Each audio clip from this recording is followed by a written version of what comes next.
গামোচাখন অতি দীঘলো নহয় বহলো নহয় সাধাৰণ গামোচাৰ দৰে দেখাত গামোচাখনৰ মূল্য 2,05,000 টকা এই গামোচাখন কিনিবলৈ মঙ্গলদৈত লাগিল মানুহৰ হেতা ওপৰা এই ফুলাম গামোচাখন এলাপেচা গামোচা নহয় গামোচাখনৰ আছে বিশেষ গুণ এই গামোচাখন নিলাম হয় মঙ্গলদৈৰ দাহি অৰ্জুনতল বিষ্ণু মন্দিৰত ক্ৰয় কৰে মঙ্গলদৈৰ ৰাকেশ শৰ্মা নামৰ এজন অভিযন্তাই পশ্চিম মঙ্গলদৈৰ দাহি অৰ্জুনতল বিষ্ণু মন্দিৰৰ বিষ্ণুযজ্ঞ তথা বাৰ্ষিক জেঠমহীয়া সবাহত নিলাম হয় এই গামোচাখনৰ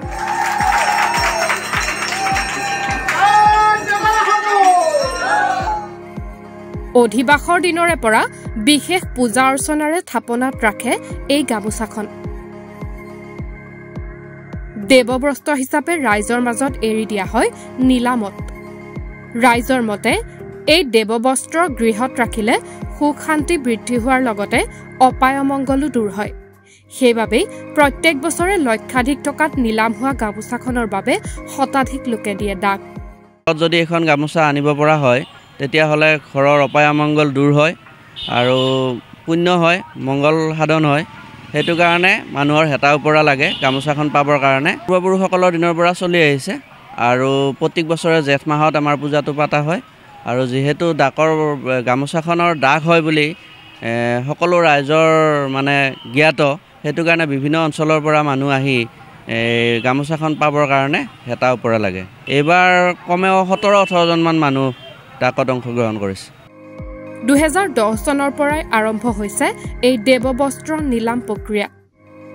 নিলামৰ ধন ব্যৱহাৰ হয় মন্দিৰৰ মণিকূট নিৰ্মাণত এই গামোচাখন পূজা শেষ হোৱাৰ পিছত দাহি অৰ্জুনতলৰ সমূহ গাঁওবাসীয়ে আহি আমাৰ ঘৰত মানে বিভিন্ন নীতি নিয়মেৰে আমাৰ ঘৰত আহি স্থাপন কৰি যাব বিগত বৰ্ষৰ দৰে এইবাৰো অনুষ্ঠিত হয় দেৱবস্ত্ৰৰ নিলাম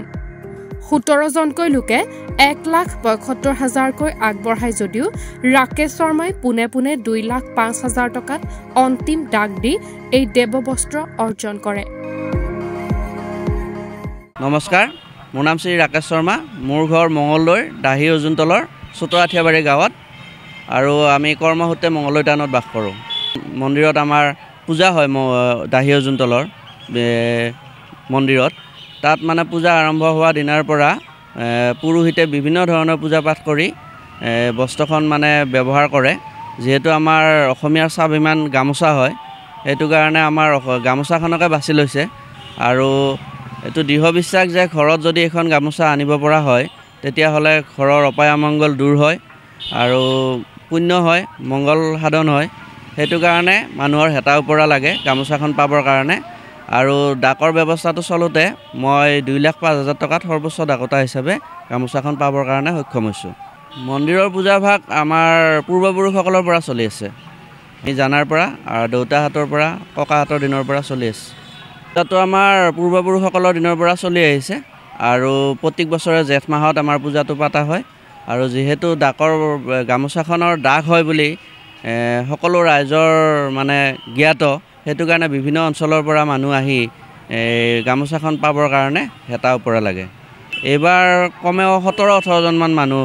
ডাকত অংশগ্ৰহণ কৰিছে তাৰে ভিতৰত আমি পাবৰ কাৰণে আমাৰ পৰিয়ালে পাবৰ কাৰণে সক্ষম হৈছোঁ সৰ্বোচ্চ 2,05,000 টকাত আমি পাবৰ কাৰণে সক্ষম হৈছোঁ গামোচাখন আমাৰ মন্দিৰত পূজা আৰম্ভ হোৱাৰ পৰা পুৰোহিতে বিভিন্ন ধৰণৰ পূজা অৰ্চনাৰে মন্ত্ৰপাঠ কৰি মানে পুণ্যতা দিয়ে গামোচাখনত আৰু এই গামোচাখন ঘৰত আনিলে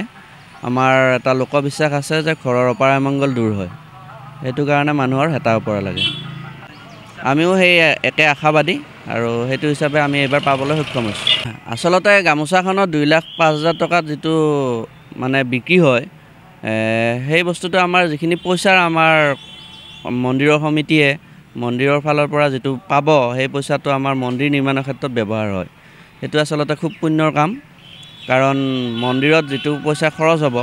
সেইটো আচলতে পুণ্যৰ কাম বুলি আমি ধৰি লওঁ আচলতে গামোচাখন পাই আমি বহুত সুখী অনুভৱ কৰিছোঁ আমি পৰিয়ালৰ ফালৰ পৰা গোটেই মানুহখিনিয়ে বহুত সুখী অনুভৱ কৰিছোঁ আচলতে যিটো জনবিশ্বাস আছে যে গামোচাখন পালে আমাৰ